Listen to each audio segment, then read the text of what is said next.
اللهم صل على سيدنا مولانا محمد وعلى آل سيدنا مولانا محمد शान आँखों में नाचती थी जहाँ दारू के कलिमा पढ़ते थे हम चाहूँ में तलवारों की अल्लाहुम्मा सल्ली अला सय्यिदना मौलाना मुहम्मद वअला आलि सय्यिदना मौलाना मुहम्मद बलगल उला बिकमालिही कशफत दुजा बिजमालिही हसनत जमीउ खिसालिही सल्लु अलैहि व आलिहि अल्लाहुम्मा सल्लि व सल्लिम व बारिक अलैहि। মহান আল্লাহ তাআলা পবিত্র শাহী দরবারে শুকর যে আমাদের জন্য নির্ধারণ করা হয়েছে প্রতি শুক্রবার জুমার দিন, মানে জুমার আমাদের জন্য সাপ্তাহিক একটা ঈদ। এই জন্য এই জুমাতে সকলের আগে আগে যারা আসবে ঘোষিত হয়েছে যে তার আমল নামায় একটা উৎকুর্বানির সব আল্লাহ তাআলা দান করবেন।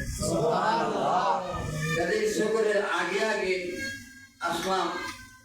আসলে আমরা আমাদের মহল্লার মসজিদে আসলেও এই মহল্লার মসজিদ তো এই মহল্লার মধ্যে সীমিত না, দুনিয়ার সমস্ত মসজিদ কানায় কাবা আল্লাহ পাকের ঘর বাইতুল্লাহ শরীফের সঙ্গে সম্পৃক্ত, রুহানি ভাবে সম্পৃক্ত।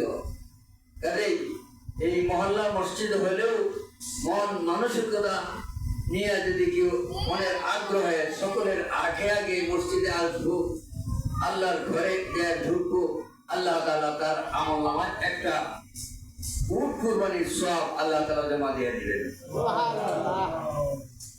এই পবিত্র জুমার দিন বিগত এক সপ্তাহের গুনাহ আল্লাহ তাআলা এই সকলের আগে আগে আসার কারণে আল্লাহ তাআলা মাফ করে দেন এবং এই খতিবের এই গুরুত্বপূর্ণ তালিমি তকরীর শোনার কারণে, মন মানসিকতা তৈরি করার কারণে আল্লাহ তাআলা তার আগামী এক সপ্তাহের জিম্মাদারি গ্রহণ করিয়া আল্লাহ তাআলা তার জিম্মা নেন যেন তার দ্বারা কোনো গুনাহ না হয়। তখন মুসলিম স্বভাবতই এই গুরুত্বপূর্ণ তালিমের তকরীর শোনার কারণে মানে এই একটা ভাব সৃষ্টি হয় যে আল্লাহ এবং আল্লাহ রাসূলের ফরমাবরদার হয়ে যেন আমি একজন দিনদার পরেজগার হয়ে থাকতে পারি, তার বান্দার হইল এইটুকু ধারণা। আর আল্লাহ পাকের গায়েবী মদদ ওয়াল্লাযীনা জাহাদু ফিনা লা নাহদিয়ান্নাহুম সুবুলানা। আল্লাহ তাআলা বলতেন আমার দিকে, আমার পথে, আমার রাজামন্দির উদ্দেশ্যে যারা একটু মনোযোগ সহকারে চিত্তটি হাত করে সামনে আগাইব, আমি অবশ্যই তার সফলতার রাস্তা অবশ্যই আমি তাকে দেখাই দিব।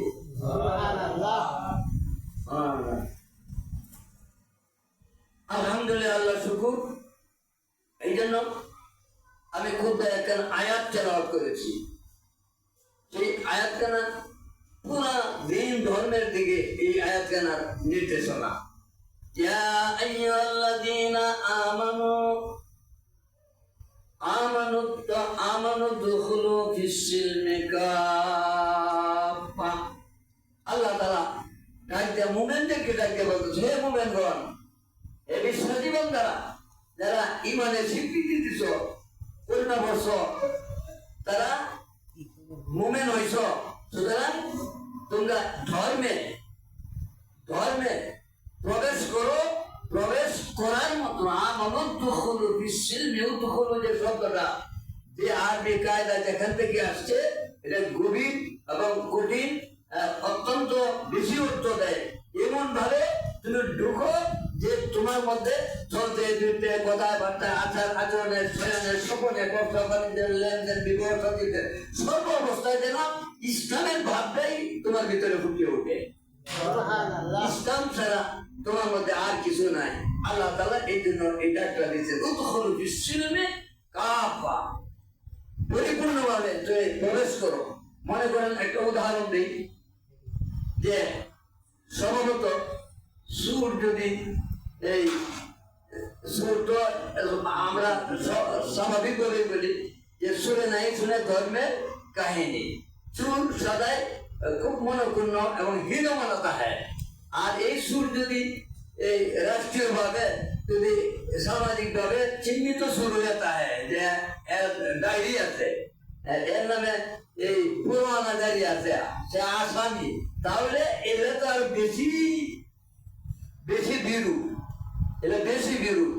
হঠাৎ করে শুনছে সুরে যে পুলিশ আয়া পড়ছে, তখন সুর দৌড় আরম্ভ করতে ফলাইবো আর কোন দেখা যায় যে হান্ডেই ফলাই, সামনে মাঠ, পুলিশের লোকে দৌড়ায়া আগে যান বাতাই করতাম না, পুলিশের দৌড়িয়ে গেল। সুতরাং এই পাশে যাতে একটা মনের লাশ, মনের একটা পুঞ্জি, এই পুঞ্জির ভিতরে ঘোরার জায়গা ভিতরে ঢুকলো, ঢুকে হলে পুলিশে দেখলো যে হ্যাঁ দৌড় দিছি, কিন্তু আর সামনে দেখে না, ডাইনে খুঁজে বামে খুঁজে চতুর্দিকে খুঁজে ঘিরে এমনি দেখলাম দৌড় দিল, কিন্তু গেল কই? এই পুঞ্জিদের তারা এই লাশের তারা গেছে, গেল কই? তখন পুলিশ লাশের কাছে গেছে, মানে পুঞ্জির কাছে গেছে, কাছে গিয়া সরকারিরা ঘুরাইতেছে, ঘুরাই দেয় যে এই পুঞ্জির ভিতরে হামাইছে, তোর ব্যাগটা পুঞ্জির ভিতরে, কিন্তু পাওয়াটি বাইরে সিঁড়ি বাইরে পাও বাইরে কখন গোয়াই পুলিশের কাছে ধরা খাইছে কি খাইছে না, বাসাইতেছে না। সুরেও বলাইলে ভালো মারতে ব্যাগটা বলানি লাগলো, তাহলে বাদ ধরলে মোমেন মুসলমান হইছো, ব্যাগটা মুসলমান হও। সুবহানাল্লাহ কই এই কথা আল্লাহ কইছে, ব্যাগটা মুসলমান হও। কথায় বার্তায় আচারে ব্যবহারে শিক্ষায় দীক্ষায় চাল চলনে ব্যবসা বাণিজ্যে বৈঠকে ঘুমে শয়নে পেশাব পায়খানা বিবাহ সাথী সবের ভিতরে ইসলাম আছে না নাই? এই সব যে তোমার মধ্যে উঠে উঠো। গার্জেন মনে করো একটু আদামাছি এই মাঝে আছে আদামাছি একটু কি একটু উঠে দাও, একটু কথা লাগে মানে কয় না মুরব্বীরা বলে, কিন্তু আপনারা আরেক মুরব্বীরা বুঝায় বলে ফুলা মানে ঘুরেছে, আচ্ছা একটু একটু উঠে দাও, একটু একটু করলে হইব, একটু স্বীকৃতি দেওয়া যাবো, এইটা স্বীকৃতি দেওয়া যেত না। আর আব্দুর রহমান জান হিসাবে সুন্দর হলে কইতো বলে মেহমানের সামনে ফুলাও কুরমা বা তরকারি সব কিছু কিছু আর একটু এই হাসামাছি একটা মুসি দেয়া, একটা সিনাই দেয়া, একটা দিকে সামনে তুই দিলে এটা কি যাবে, এটা একটু হাসামাছি দিলে এটা ফিরেতে আসছি, একটু হাসামাছি মানে একটু হাসামাছি মুভি লেখা আসছি, একটু লয়ে দেখায় লইব, একটু গ্রহণ হইব, আর একটু হইলে তো সর্বনাশ, একটু সর্বনাশ। সুতরাং উদখুলু ফিস-সিলমি কাফা, পরিপূর্ণভাবে ইসলাম ধর্মের মধ্যে দীক্ষিত হয়ে যাও, এই কথাটা আল্লাহ তাআলা ডাক দিয়েছে। এখন পরিপূর্ণভাবে ইসলামের মধ্যে প্রবেশ করতে হইলে ইসলামটা আমার জানান লাগবে। কি বলে জানান লাগবো না লাগবে না? জানান লাগবো। জানতে হইলে কি করার লাগবো? এই জানার দ্বারও আমার আমার লাগবো। জানার দ্বার কোরআন, এই কোরআন এবং হাদিস। কোরআন হাদিস কোথানো সিভারা, এই কায়দা থেকে সিভারা, এই মতলব এই হইল আমরা যারা সিভারা কায়দার দ্বারা জীবন গেছি না, আমরা লাগে কি কোনানো, আমরা লাগে হইবে যে না এবার রসুল উলামায়ে কেরাম যারা আছে তারা জানে এই যে মসজিদের ইমাম সাহেব বা আমাদের ছেলে হাফেজ হইছে, আমাদের বউ তরশিদ করতে দিন ধর্ম বুঝছে, এই তার কাছে বইয়া হইলেও একটা শব্দ বুঝে হইলেও ইসলাম শিখন লাগবো, ইমান শিখন লাগবো, ধর্ম শিখন লাগবো। এই কথা আল্লাহ তাআলা বলছে ইসলামটা আগে জানো, বুঝো, দেহ, জানতে হইব, বুঝতে হইব, দেখতে হইব। আর এই জানার পরিবেশে মনের আগ্রহ নিয়ে সকলের আগে আগে থাকার চেষ্টা করা লাগবে। এটা আমাদের মাহফিলেও আর মসজিদে এই নামাজের হালতেই হোক বা জুম্মার দিনেই হোক, সকলের আগে আগে আগ্রহ নিয়ে আসতে হইব। আগ্রহ নিয়ে আসলে আল্লাহ তাআলা আমায় ইসরা সাদরাহু আমায় ইহদি আল্লাহ ইসরা সাদরাহু লিল ইসলাম, এই আগ্রহ নিয়ে সকলের আগে আগে যারা আসার চেষ্টা করবে, আল্লাহ তাআলা বলছেন যে আমি আল্লাহ তাআলা তার সিনাকে, তার মনকে, দিল অন্তরকে দিনের জন্য আমি প্রশস্ত করে দিব, তখন তার অন্তরে দিনের সেই কোথায় চাই দিব। তাই এরকম যেন একটু হারাম যেন যেভাবে গ্রহণ করা যায় না, একটু শিরিকও গ্রহণ করা যাবে না। শিরিক একটু হইলেও এটাও গ্রহণ করা যাবে না। একটু শিরিকই আমাদের সব নেক আমল বরবাদ করে দেওয়ার জন্য যথেষ্ট। একটু শিরিক, এই শিরিক নেক সুরতে আসে, অনেক শিরিক আছে নেক সুরতে, নেক সুরতে শিরিক আছে। যেমন মনে করেন যে কোথায় ইয়ামান আরব আমিরাতের এইখান থেকে শাহজালাল ইয়ামানী রহমতুল্লাহ আলাইহি এই সিলেট পর্যন্ত আইছে, এই দেশের মানুষকে শিরিক মুক্ত করিয়া তৌহিদের সঙ্গে সম্পর্ক করা দেওয়ার জন্য সকল মানুষের জন্য বলে লা ইলাহা ইল্লাল্লাহ, লা ইলাহা ইল্লাল্লাহ, লা ইলাহা ইল্লাল্লাহ মুহাম্মাদুর রাসূলুল্লাহ সাল্লাল্লাহু আলাইহি ওয়াসাল্লাম। তার সঙ্গে তার ভাগনা সাহাবারানো তার সঙ্গে, সাহাবারানো তার সঙ্গে তা আইসা রাজা গৌর গোবিন্দের পরাজিত করিয়া, রাজা গৌর গোবিন্দকে পরাজিত করার জন্য কোন এই কামান তুপ কামানের দরকার পড়ছে না, যুদ্ধ করার দরকার পড়ছে না, শুধু আজান দিছে, আজান আল্লাহু আকবার আল্লাহু আকবার, আজান ধ্বনিতেই এই গৌর গোবিন্দের, রাজা গৌর গোবিন্দের রাজপ্রসাদের ইটগুলি একটা একটা হয়ে করছে, দলিত সাদ হয়ে গেছে। তাহলে তখন এই শাহজালাল ইয়ামানী রহমতুল্লাহ আলাইহি, শাহজালাল মুজাররাদে ইয়ামানী তাকে বলা হয়, মানে সে চিরকুমারী, অবিবাহিত, সে বিবাহ করে নাই। তার সঙ্গে শাহ পরান এবার 360 জন তার সঙ্গী সাথী ছিল, 360 জনেই এরা আল্লাহর ওলি ধরবে। এই দেশে রামনগর শাহ সুলতান কমরউদ্দিন বলখি তার একজন, তার একজন, আরো জায়গায় জায়গায় যেখানে আছে এই তারা এই 360 জনের একজন একজন সারা বাংলাদেশ বিভিন্ন জায়গায় তাদের মাঝে আছে না, আছে। তো শাহজালাল ইয়ামানী রহমতুল্লাহ আলাইহি সিলেটে রয়ে গেলেন মানুষকে শিরিক মুক্ত করে ঈমান শিক্ষা দেওয়ার জন্য। তো একদিন শাহজালাল ইয়ামানী রহমতুল্লাহ আলাইহি বলতেছে, তার একজন সাগীরে বলতেছে যে হুজুর, আমরা যে এই একজন কবুতর একজনে হাদিয়া দিছি, এই কবুতরটি আমরা খুব সযত্নে লালন পালন করছি, আজও করি, করতেছি, এর বংশ অনেক হয়েছে, কিন্তু ইদানিং কালে আমরা এই কবুতরের সংখ্যা কম কম দেখতেছি, যে কারণটা বুঝতে পারতে। বলে কারণটা কি, তোমরা কেউ কি জানো? একজনে কইছে আমি জানি। কি জানো? বলে এই যে জালালি কবুতর, আপনার এই কবুতর গুলির নাম দেওয়া হয়েছে জালালি কবুতর। বলে জালালি কবুতরের সবাই আদর করে, স্নেহ করে, শরীয়তে জায়েজ থাকলেও হুজুর আপনার কাছে এই জালালি কবুতর কেউ খায় না, কিন্তু আপনার বাইক না শাহপরানের জালালি কবুতর খায় না। তার সঙ্গে সাথী শাহপরান রহমতুল্লাহ আলাইহি উনিও অনেক কত বড় গল্পের সামনে আসতেছে, উনিও ছিলেন। তখন বলে তাই নাকি? হ্যাঁ ঠিকই বলছো, ঠিকই বলছো, বলছি তো ঠিক যদি বললে তাও, তাহলে সে তো শরীয়ত মতে কাজটা করছে, কিন্তু একটু স্নেহ এবং শ্রদ্ধা, মায়া, মমতা পরস্পর রাখা দরকার না? তারা একটু খবর দেবো, কে যাইবা, কে বলবা যে আমার লোক একটু সাক্ষাৎ করতো। তখন প্রতিনিধি বাড়ায় দিছি, দুই তিনজন বাড়ায় দিয়েছে, কে বলবো যে আমার সঙ্গে সাক্ষাৎ করতো। শাহপরান রহমতুল্লাহ আলাইহির কাছে গিয়া বলছে যে আপনার মামা বলছে এই আপনি যাইতাই। তোমার মামা কেন বলছে এবার করে যাইতাম, আবার তোমরা লোক যাইতাম, তোমার মামার কি কবুতর শখ করিয়াছে গা? সুবহানাল্লাহ। বিষয়টা তো এরকম মনে হইব। বলে আরে বলো কি, কবুতর শর্ট করলে কবুতর নিয়ে যাও বা।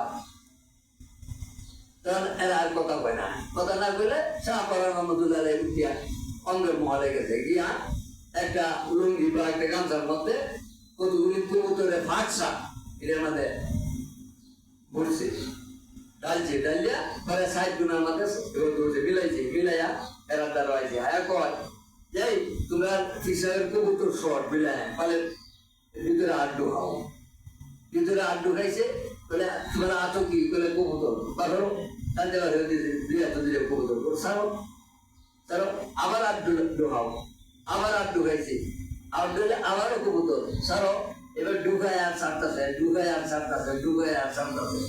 তখন একবার কোথায় রাহ কত জোড়া কবুতর শর্ট তোমার দিলে এটা বলো, বলে এটা তো আমরা জানি না, এটা আমি জানি না, কিন্তু তাড়াতাড়ি যাও গিয়া বলো যে কত জোড়া কবুতর শর্ট।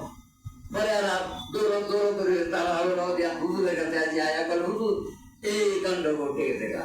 বলে আরে কি বলে কি এই কাণ্ড ঘটে আছে বলে হ্যাঁ, বলে তাড়াতাড়ি যাও এইবার তাহলে দূর রইলো আমার কাছে নিয়ে আসো, দূর করে হইলো নিয়ে আসো। পরে গেছে গেলে কবুতরের কত দূর শর্ট এটার উত্তর পরে এটার দাম নেলে দূর রইলো তার কাছে নিতাম। হ্যাঁ এখন আমরা আইসি বলে আচ্ছা ঠিক আছে চলো। পরে আইসি আইলে পরে দিয়েছে শাহ জালাল রহমতুল্লাহ আলাই বলতেছে যে বাবা শাহ পালান তুমি তো আমার বাইক না, আমার সঙ্গী সাথী, শুধু এমান থেকে মানুষের ইমানকে শিরিক মুক্ত করার জন্য আমরা এসেছি। যে যদিও কেরামতুল আউলিয়ায় হাক্কুন, আউলিয়াদের কেরামতি সত্য, কিন্তু এইভাবে যদি এই কেরামতি জাহির হয় তাহলে কোনো মানুষের ইমান থাকবে না। সকল মানুষ আমাদের প্রতি আস্থা নেব, এই ফিসাবে আসর ফিসাবে কাটি। হ্যাঁ তখন আমরা এই সব কিছু যে এত নিষেধ করার পরে তাই এখন না এখন তো এই কবরে গিয়া মাথায় গিয়া কয় বাবা আমাকে ভোগ দাও, বাবা আমার দেহা দাও, কয় না? আর এইভাবে যদি জীবদ্দশায় আমরা এরকম করি এলাকার সমস্ত মানুষের ইমান নষ্ট হয়ে দেখবো। আমরা পূজনীয় আসনে আমাদেরকে বসাইবো, আমরা পূজা করবো, তো আমরা মুসলিম হয়ে যাই। এই জন্য তো আমরা আসি নাই, ইমান মুক্ত করে তাদের স্বচ্ছ ইমান দাঁড় বানায়া আল্লাহ পাকের প্রিয় বান্দা হিসাবে জান্নাতের অভিবাসী বানানোর জন্যই তো আমরা দিনের দায়ী হিসাবে এখানে এসেছি। সুতরাং এই জন্য বলা হয়েছে যে উদখুলু ফিস-সিলমি কাফা, যে ইসলাম ধর্মে পরিপূর্ণভাবে সুন্দরভাবে দাখিল হও, যেন কোন রকমের ত্রুটি, কোন রকমের ইমানের খেলাফ কোনো কিছু না হয়, আমলের খেলাফ কোনো কিছু না হয়। এই জন্য এই ঘটনাটা এই জন্য বললাম যে এই ঘটনা বলা তোমার উদ্দেশ্য না। উদ্দেশ্য হলো কি, তখন শাহপালান রহমতুল্লাহ আলাইহি দম খাইয়া কইছে যে তুমি তওবা করে মন করে করলা, আর জীবনেও যাতে না হয়, একবার জীবনেও করা যাবে না। তাহলে বললা এই দেশের মানুষের ইমান নষ্ট হয়ে দেখুন। আপনার শাহ আব্দুল আজিজ দেহলভি নামে সময় তো খুব কম, আমরা তো আসি সবাই শেষে বলার আর সুযোগ নাই। যাই হোক, যে বলতেছিলাম যে উদখুলু ফিস-সিলমি কাফা, আমরা এই মসজিদ সুন্দর করিয়া খালি বাহাবা অর্জন করার জন্য মসজিদ না, মসজিদের সুসম্পর্ক রাখতে হইব। নামাজ পড়া লাগবে না লাগবে না, লাগবে কি লাগবে না? হ্যাঁ, নামাজটা পড়াতে লাগবো, এই কথাটা মনে পয়দা করণের জন্য সাপ্তাহিক প্রতি শুক্রবারে এই 2 রাকাত ফরজ নামাজ বাদ দিয়া ইমামের এই বয়ান, তাহলে এই বয়ানটা যদি আমরা আন্তরিকতার সহিত না শুনি তাহলে হইতো না। এই জন্য যে এই বিষয়ের উপরে আমরা খুবই সচেষ্ট এবং সচেতন, কোনো যেন অবহেলা গাফলতি আমরা না করি। আজকালকার যেহেতু আমাদের সহযোগিতায় এখন যে আমরা যে মসজিদে করতেছি, আমাদের পরস্পরের সহযোগিতায় আল্লাহ মঞ্জুর হয়েছে, দিকে তো হইতাছে, হ্যাঁ হাওয়ার উপরে হইতাছে। এই জন্য আমাদের আরেকটু মনোযোগ দেওয়া লাগবে, আরেকটু মনোযোগ দেওয়া লাগবে। একটা মানুষ চা খাইলে 10টি আছে, চা হয় না, চা কেউ যারা খায় এরা খায় না, আরেকজন হয় একটা চা দাম তো 5 টাকা কমপক্ষে, সেখানে 5 টাকা না, 4 জন হইলে একটা চা খাও 10টি হয়ে গেল, 10 হইলে পরে কি লাগে তুই পান খায় তাহলে কত লাগে 20 টাকা সকালে 20 টাকা লাগে প্রতি শুক্রবারে যে আমরা যে 10 টাকা মসজিদে দিই একটা চা খাওয়ার পয়সা দিলে তো আমার 20 টাকা দেওয়া লাগে 10 টাকা হইলে আমরা সবসময় দিতেছি না হলে হয়তো বা কেউ কিছু বেশিও দিই তা না হলে 400-500 টাকা হওয়ার কথা না এখানে যদি আমরা 10 টাকার মধ্যে আর 10টা টাকা বাড়ায় দিই তাহলে কম করবো 8,000 বন্ধ থাকবো আরে কই না বন্ধ থাকবো তাহলে আমরা সকলে মনের ভিতরে এটা রাখি যে প্রতি শুক্রবারে এই কালেকশনের দিন আমরা অন্তত পক্ষে এই 10 টাকার মধ্যে আর 10টা টাকা লাগাই দেওয়ার চেষ্টা করলাম আমাদের ছোট্ট ক্ষুদ্র দানরা একটা বড় অঙ্কের একটা অঙ্ক হয়ে দেখবো বড় একটা সহযোগিতা হইব আর আমারও মনের একটা পিনা হইল সাপ্তাহিক শুক্রবার দিন আমি 20 টাকা দান করতে পারছি আমি আশাবাদী এই 20 টাকা দানের কারণে আগামী 1 সপ্তাহ পর্যন্ত আল্লাহ তাবারক তাআলা সব রকমের দ্বন্দ্ব কলহ রোগ ব্যাধি বালা মুসিবত নবীজি যেহেতু বলছে as-সাদাকাতু তারুদ্দুল বালা ওয়া তাজিদু উমরাহু সাদকা বালা মুসিবত দূর করে এবং এই সাদকাকারী উমর ওয়া তাজিদু উমরাহু তার হায়াত বাড়ায় দেয় এজন্য আমরা ইনশাআল্লাহ সবাই ইনশাআল্লাহ বলি ইনশাআল্লাহ 10 টাকার মধ্যে 20 টাকা দেওয়ার চেষ্টা করবো নাকি রাজিয়া দিতে ভাই ইনশাআল্লাহ ইনশাআল্লাহ সবাই ইনশাআল্লাহ বলি আর 20 টাকা দিব আর কেউ যদি 20 টাকা না দেয় 10 টাকাই দেয় আমরা এটা একটা উৎসাহ দিব না এবং কথার একটা প্রস্তাব রাখলাম এই জন্য আমরা যে দুই হয়ে যাবেন না এরকম কোনো কথা না এরকম যেন আছে যে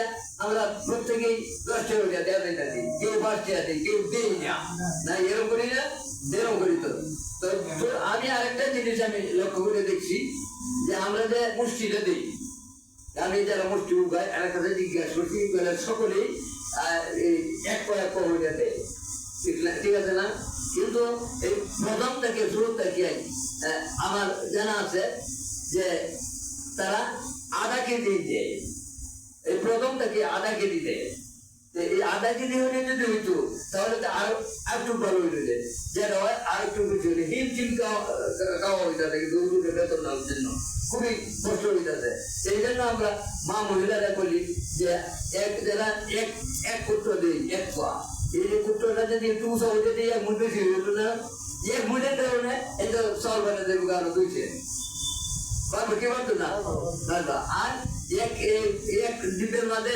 একটার মাঝে যদি আধা কেজি দেওয়া কারো করে এই রান্না বন্ধ থাকবো কোনো কম করবো আদৌ কম করবো না বরং আর বাড়বো আল্লাহ সুন্দর দিকে তার বরকত খাইলে কম বরকত দিয়ে দিব এই জন্য আমার এই দুইটা কথা যারা পারি ইনশাআল্লাহ প্রতি শুক্রবারে অন্তত পক্ষে 20 টাকা দিব আর মা মহিলাদেরকে আমরা বলবো যে আধা কেজি করিয়া চাউল করে দিতে ইনশাআল্লাহ এটা বলবো তো আমরা বলবো বলবেন সবাই আল্লাহ তাবারক তাআলা আমাদের কবুল করবেন আসলে আমাদের টাকাটার খুবই প্রয়োজন দরকার হিমশিম খাইতেছি যারা পাই আছে মেহরবানি করিয়া একটু কষ্ট করে হইলো হালত খরচা করে হইলো সেগুলো টাকা একটু দেওয়া নিয়ে যায় ঠিক আছে